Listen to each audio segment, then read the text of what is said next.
All right, call to order the meeting for the Austin City Planning Commission for Tuesday, July 9th, 2024. Two items on the agenda tonight, both open public hearings. But before we get to that, we need to approve the minutes from our last meeting, which was Tuesday, June 11th. Commissioners have any corrections or additions to those minutes as written? If not, I need a motion and a second to approve. I'll make a motion to approve the minutes from last month's meeting. Second. Thank you. I have a motion from Commissioner Swenson and a second from Commissioner Stewart to approve the minutes from Tuesday, June 11th as written. All in favor of the motion, please say aye. Aye. All opposed, no. Motion carries 7-0. And those minutes are approved. First up, we have an open public hearing for the petitioner. This is the one that we tabled from last meeting at 1111 7th Street Northwest on a fence appeal for the setback. Yeah, that was technically continued, but we didn't send out notices on the fence appeal. Anyway, scrolling down, most of you were here for this one. A few of you were not. Let's see, that must be.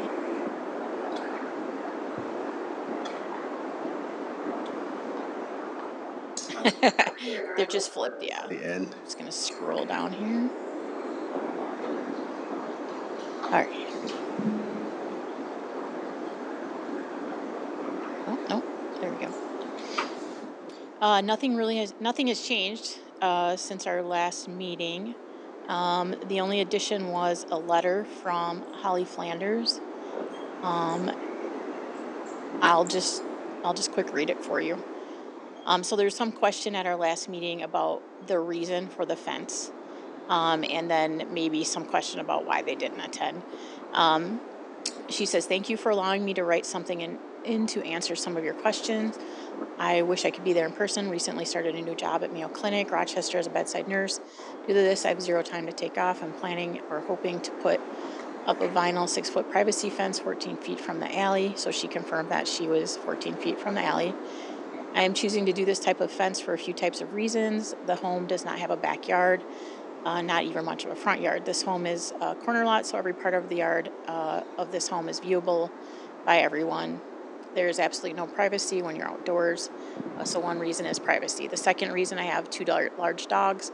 I want them to have space to run freely outdoors." And she gives their names. They're highly active, strong dogs. Currently, she has to let them out on retractable leashes. And then she notes that they're extremely hard to control with those types of leashes. And then she said she chooses to let them out, in order for them to just do their business along with being able to play. But if people are walking, biking, etc., it's hard to control them. She has one dog that will bark and pace, and gets caught up in his leash when he sees people. So to just avoid any injuries or any interactions, the fence is a better option. And then she talks about her other dogs' demeanors, and then said a 6-foot tall privacy fence would allow the dogs to be outside freely while avoiding seeing people and barking. She notes that her husky can jump very easily over things, and that a 6-foot a chain or a shorter fence wouldn't be effective. And for her safety and peace of mind, a fence of a 6-foot that has height would be needed. And then she notes that some people don't like dogs, even if they're friendly, and may be surprised by them jumping up on the fence, a shorter fence.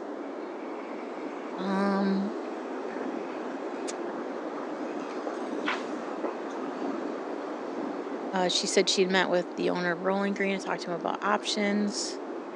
He would have it professionally installed. And then she just asked that she hopes you see her point of view, why the fence would be beneficial.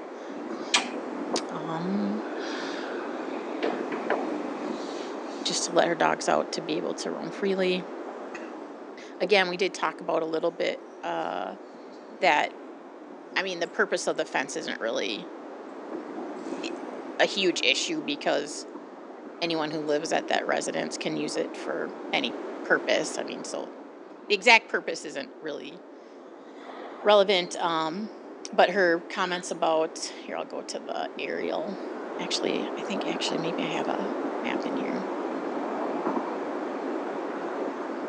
Her comments about the yard are accurate. I mean, it's a very small yard. I mean, most of these houses do have pretty limited green space, being small lots with the house and garage and drive taking up a great deal of the green space. Again, this says 12 to 16 feet here. She noted in her letter that she would have that it would be 14 feet from the alley.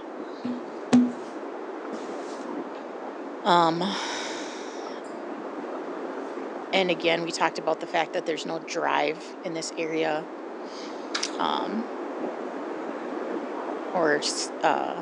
even though there's a sidewalk, we do allow like chain link fences to go right up to the sidewalk.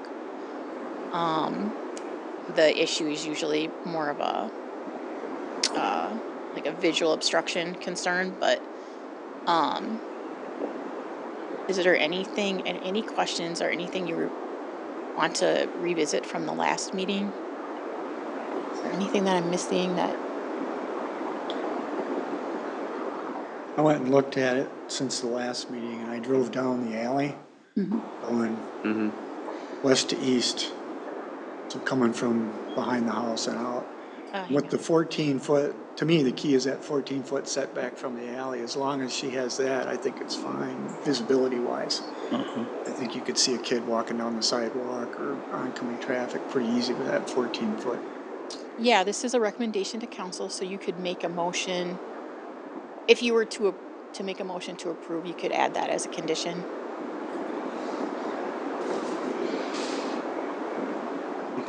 Any other questions or comments, commissioners? Anybody ready to make a motion?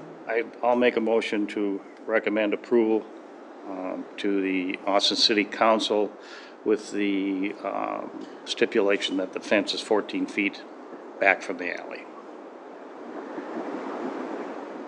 I'll second that. Was Bartley second? Okay, all right, thank you. So we have a motion from Commissioner Lindberg and a second from Commissioner Bartley to recommend to council to approve the request with the condition that the fence be 14 feet from the alley. Any further discussion? If not, we'll go ahead and vote. All in favor of the motion, please say aye. Aye. All opposed, no. Motion carries 7-0. And we'll recommend to council to approve that request. Next up is an open public hearing as well. The petitioner, this is for a sign at the back side, I believe, of the Games People Play Building. Holly? Yeah, that address is 701 8th Avenue Northwest. There's 3 separate businesses in that location. 2 of them face 18th Avenue and 1 faces the rear of the property. They're adjoining neighbors. That's the Hormel brand store.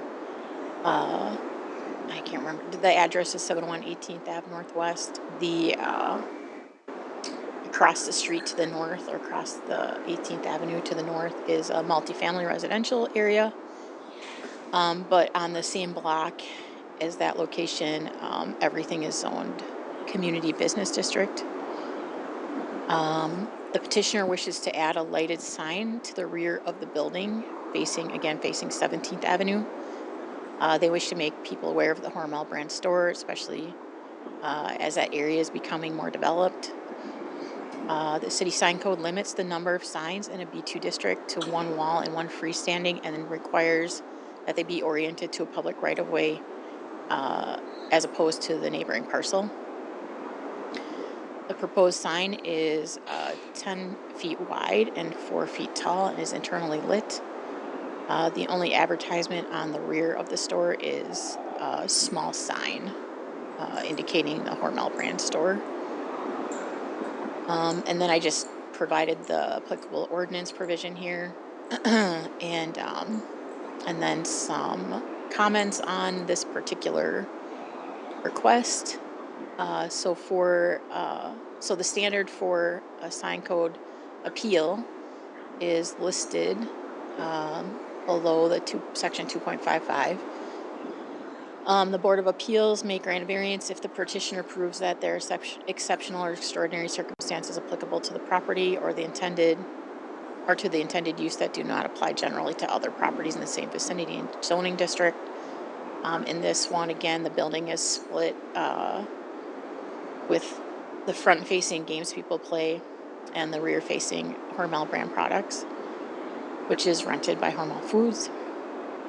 The entrance to the Hormel shop is on the rear, where the, again, existing small sign on the door. This is a separate business from Games People Play and Turtle Creek Construction, which is also on the 18th Avenue side.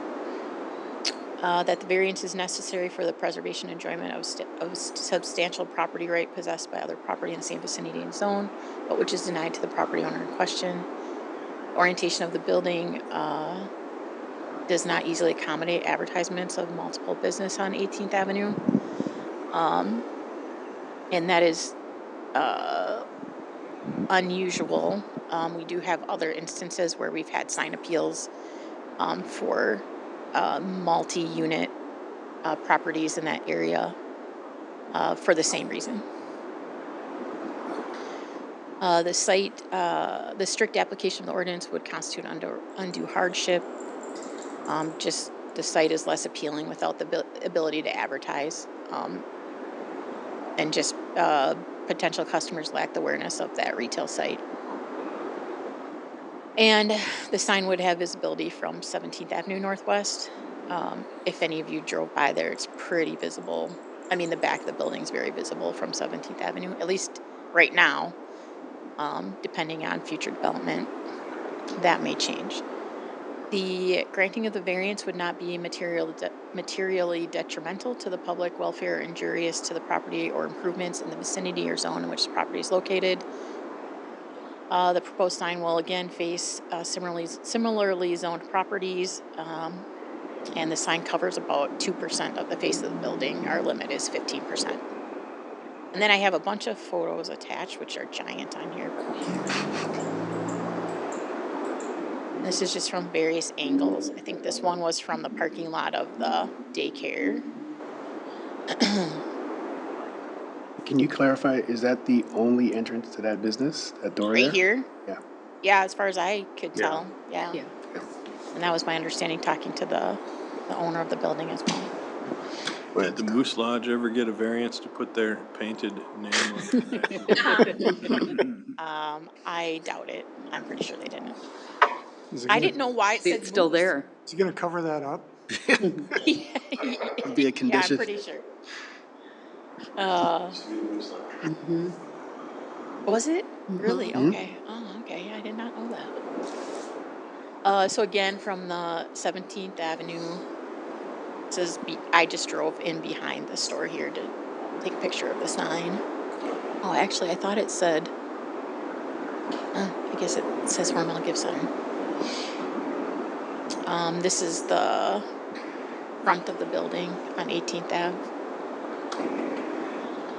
And just their existing signs. This is on the side, facing chic.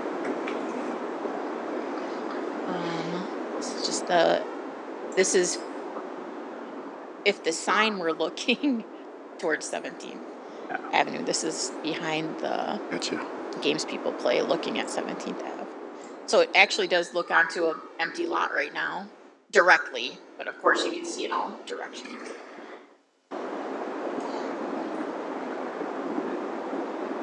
So this is just to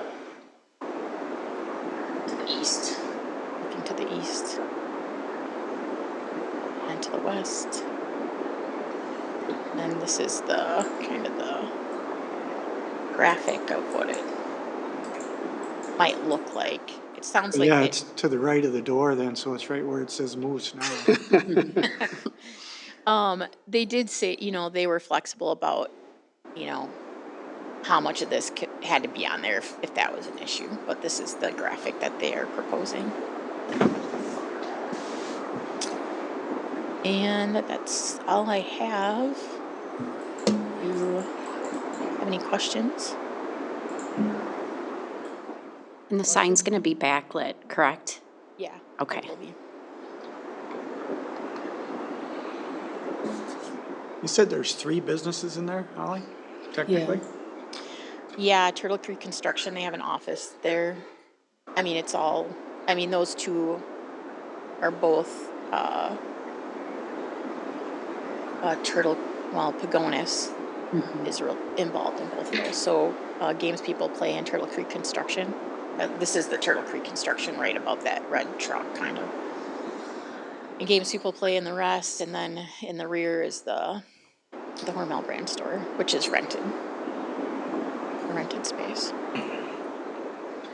They just cut a hole in the back wall to create an entrance. It's just the oddest design. It's probably code required. Because didn't I see in the ordinance that the limit is one fixed and one freestanding sign per occupant, right? Yeah, now that I had Lauren get me all the permits for this, So technically, and I it seems forgot like they to could do this. bring them with me. But if I recall, they do have permits for all of these. So Jay, are you saying that It's a non-issue. I don't know if they Shouldn't need the you variance require a for the variance? sign per se, but it is oversized, so they need a variance for that anyway, because it's over 30 square feet, is that the limit? Right? I didn't think it was oversized. No, in a B2, it can cover, up to 15% of the face of the building. Oh, We're good And there? this would only cover 2% of the building. Oh my God, that would be huge. lighted sign can be that big? Wow. I mean, to some degree, even though it's allowed, it's not feasible Yeah, to go that big okay. in a lot of instances. Well, it looks better than what's there, that's for Technology. sure. that's exactly right. Anybody ready to make a motion? I just, for the record, want to point out that building has been condominiumized to create 2 separate tax parcels. And so this would be the only entrance to one tax parcel that theoretically could be sold separately. And so that may lean in favor of this request as well, because there is no side of the building facing the road for this particular tax parcel. It's an interesting situation that I just identified. Interesting.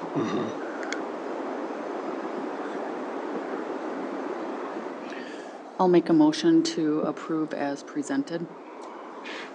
I'll second. All right, we have a motion from Commissioner Norman and a second from Commissioner Swenson to recommend to council to approve the request for the sign. Any further discussion? All right, all in favor of the motion, please say aye. Aye. All opposed, no. Motion carries 7-0. We'll recommend to council to approve the request. Anything else, Holly? Everybody get their homework in? No. I think there's a lot going on right now, and as soon as I get over that hurdle, there'll be more hurdles, I'm sure, but we'll get something put together for you guys to review. I just state for the record, I got my homework in. You did. I'm trying to remember. You don't have to. Okay. It was Just want it today. on the record. Let the record show. Yeah. It was a little overwhelming to try and figure out like what was I supposed to do, but I got there. Oh, all right, good. Well, if you have any questions, just let me know. And then one thing, we're doing this planning activity tomorrow. There's a community workshop from 4:30 to 6:30 at the CAB building, which is the PRC, which will be looking at the Oakland First Ave corridor and what kind of improvements or goal strategies we might have in that area for future development. Jason is one of our steering committee members. Thank you. There's a lot of work to kind of get to this point, and then hopefully we'll get some kind of report at the end that we can use as we update our citywide comprehensive plan. So this is kind of like a small area plan. the city was awarded the project through the EPA, and they take care of all the framework of the whole project, which is predetermined for the most part, but they have some things that you can choose from. And then we just host a workshop, as well as doing some activities with the steering committee. And then their planners will put some things together for us. We'll have a visit from some of the EPA officials from various places, but Region 5 and in DC. And then there'll be some planners from different parts of the country coming to Austin as well. That's it. I have nothing further. Anything else from Come in any of tomorrow. the commissioners? Anything else you want to discuss? Nope. If not, I'll entertain a motion to adjourn. So moved. Second. All right. Commissioner Lindberg and a second from Commissioner Norman to adjourn. All in favor of the motion, please say aye. Aye. Aye. All opposed, no. We're adjourned.